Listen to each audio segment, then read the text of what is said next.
Hello friends, welcome to in my channel. Today I will explain about viroids. Viroids का ये topic है वो 11th biology की जो चैप्टर 2 बायोलॉजिकल क्लासिफिकेशन है उसके अंदर वायरस के बाद ये थियरी दी हुई है। तो आज हम इस लेक्चर्स वीडियो के अंदर हम बात करने वाला है कि विरोइड्स का स्ट्रक्चर कैसा होता है, विरोइड्स की डिस्कवरी किसने की थी और ये विरोइड्स किस टाइप के वो डिसीज़ कॉज कर सकता है। ठीक है। और दूसरी बात हम नीट के पॉइंट ऑफ व्यू में देखें तो नीट के अंदर भी ये विरोइड्स में से 2 से 3 क्वेश्चंस आ सकते हैं। ठीक है। तो हम शुरुआत करते हैं इस विरोइड्स की। A class of extremely simple infectious agents, एक ऐसा क्लास है कि वो सिंपल इन्फेक्शियस एजेंट, उसका जो फॉर्म है वो एक सिंपल फॉर्म है वो इन्फेक्शन फैलाने का, उसको हम क्या बोलते हैं, विरोइड्स बोलते हैं।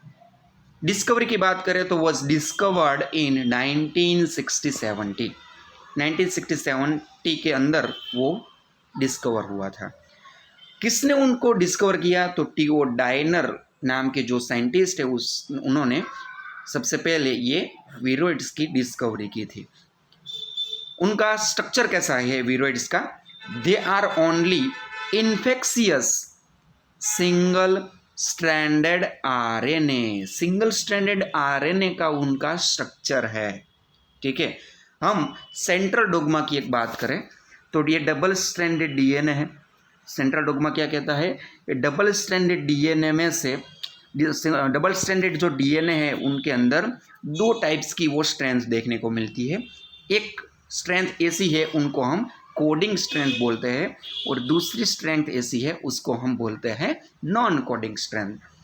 कोडिंग स्ट्रेंथ है वो हम सभी को पता है कि ये कोडिंग स्ट्रेंथ उसके ऊपर प्रोटीन के लिए कोड होता है। दूसरी बात बोले कि प्रोटीन के लिए वो सिग्नल्स होते हैं और उसी वजह से आगे जाके mRNA का फॉर्मेशन होता है और देन mRNA बन के आगे क्या बनता है, प्रोटीन यानी कि अमीनो एसिड की वो स्ट्रेंथ है वो हमें आगे मिलती है। प्रोसेस की बात करें तो वो डीएनए है उनमें से आरएनए बनने की जो प्रोसेस है उसको हम बोलते हैं ट्रांसक्रिप्शन और आरएनए में से प्रोटीन वो फॉर्म होने की जो प्रोसेस है उसको क्या बोलते हैं, ट्रांसलेशन बोलते हैं। ठीक है। हम आगे बात करें तो कि ये क्या है, सिंगल स्ट्रैंडेड आरएनए है। विरोइड्स क्या है तो कि वो सिंगल स्ट्रैंडेड आरएनए है। To date they have been found only to cause disease of plant, हमें अभी तक उतनी ही जानकारी प्राप्त हुई है कि वो विरोइड्स प्लांट को ही डिसीज कॉज करता है, एनिमल को नहीं।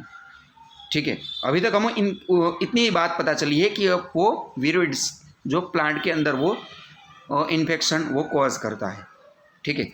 आगे बात करें तो the exist both intracellularly and extracellularly as circular single stranded RNA. ये जो विरोइड्स है वो सेल के अंदर और सेल के बाहर दोनों एटमॉस्फेयर के अंदर सर्कुलर सिंगल स्ट्रैंडेड आरएनए के फॉर्म में वो हमें देखने को मिलता है, सिंगल स्ट्रैंडेड सर्कुलर आरएनए के फॉर्म पे। ठीक है। आगे देखें तो कि ये single stranded RNA molecules that contain fewer than 400 nucleotide, 400 nucleotide से कम उसके अंदर न्यूक्लियोटाइड की जो नंबर है वो हमें देखने को मिलती है। याद रखना है 400 न्यूक्लियोटाइड से कम न्यूक्लियोटाइड। ठीक है। They are smaller than any non viral chromosome, ये एनसीईआरटी की मोस्ट आईएमपी लाइन है। उनकी साइज हम देखें तो वायरल क्रोमोसोम है उससे स्मॉलर है, कम है उससे। वायरस का जो उनका जो न्यूक्लिक एसिड है चाहे वो डीएनए हो या आरएनए हो उससे कम ही साइज का उनका, यानी कि बात करें तो विरोइड्स का जो उनका जो आरएनए है वो विरोइड्स जो है उनकी उनसे कम साइज का ही होता है। They are large enough to encode a single small protein. ये बात ऐसी कुछ बता रही है कि आरएनए जो है यानी कि जो विरोइड्स से है उनका जो आरएनए उनका है वो लार्जर है और आसानी से वो सिंगल स्मॉलर प्रोटीन फॉर्म कर सकता है, but it is doubtful that they do. But ये बात डाउटफुल है। हमें सेंट्रल डॉगमा ऐसा कहती है कि डबल स्ट्रैंडेड जो डीएनए है उसमें से mRNA फॉर्म होता है, उसके बाद ये आरएनए में से प्रोटीन की यानी कि बात करें तो एमिनो एसिड है उनकी जो स्ट्रेंथ हमें देखने को मिलती है। लेकिन इस प्रोसेस में यानी कि हम बात करें तो विरोइड्स की बातें हम देखें तो उनके अंदर आरएनए तो है लेकिन किसी एमिनो एसिड की वो स्ट्रेंथ वो फॉर्म करता नहीं है, क्योंकि हम आगे देखें तो because the RNA of viroids lacks the signals, यानी कि ये जो आरएनए है उसके ऊपर किसी भी टाइप्स के प्रोटीन के लिए सिग्नल्स, प्रोटीन फॉर्मेशन के लिए जो सिग्नल्स होने चाहिए वो नहीं है। ठीक है, वो सिग्नल्स कैसे होते हैं तो वो समझे कि ribosome binding sites, then start codon AUG, then stop codon, इस टाइप की जो ये साइट्स हैं वो होनी चाहिए, लेकिन यहाँ पर ऐसे सिग्नल्स इस विरोइड्स के आरएनए के अंदर हमें देखने को नहीं मिलता है। सो बात क्लियर है कि दैट आर नीडेड, यानी कि जो ये बात है कि ribosome binding site, start codon, stop codon, ये सब जो साइट्स है वो होनी चाहिए ट्रांसलेशन के लिए, लेकिन इस आरएनए यानी कि जो विरोइड्स का आरएनए है उसके ऊपर किसी भी ऐसी साइट्स होती नहीं है और नहीं है। ठीक है, सो बात क्लियर है कि आरएनए में से प्रोटीन नहीं बनेगा। ठीक है, आरएनए में से प्रोटीन फॉर्म कभी नहीं हो सकता। ठीक है, तो हम क्लियर बात बोल सकते हैं कि जो आरएनए जो है विरोइड्स का वही इन्फेक्शियस एजेंट, वही वो इन्फेक्शन कोज करता है। ठीक है, आगे हम उनका जो एक एग्जाम्पल है वो देखते हैं कि एनसीईआरटी के अंदर भी वो दिया हुआ है कि जो विरोइड्स के जो है वो पोटैटो के अंदर स्पिंडल ट्यूबर डिसीज, इस टाइप का डिसीज कॉज करता है विरोइड्स पोटैटो के अंदर।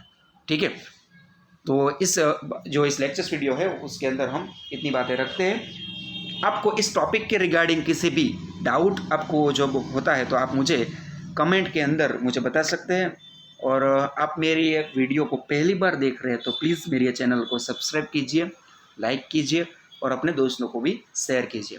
दूसरी बात मैं बता दूं कि इस चैनल के ऊपर मैं 11th और 12th के बायोलॉजी 11th और 12th के बायोलॉजी के जो लेक्चर्स वीडियो है वो इसके अंदर मैं कंटिन्यूसली वे में इनके अंदर देने वाला हूँ। और दूसरी बात बताए तो जो BSc MSc के जो माइक्रोबायोलॉजी है, इस माइक्रोबायोलॉजी के भी कई जो टॉपिक है मैंने इस चैनल के ऊपर पहले से भी उनके अपलोड किए हुए हैं और आगे भी मैं उनके माइक्रोबायोलॉजी के भी लेक्चर्स वीडियो में देने वाला हूँ। ठीक है, तो दोस्तों तो मेरे ये चैनल के ऊपर जो पहली बार ये चैनल देख रहे हैं और वीडियो पहली बार देख रहे हैं तो मेरे चैनल को सब्सक्राइब कीजिए।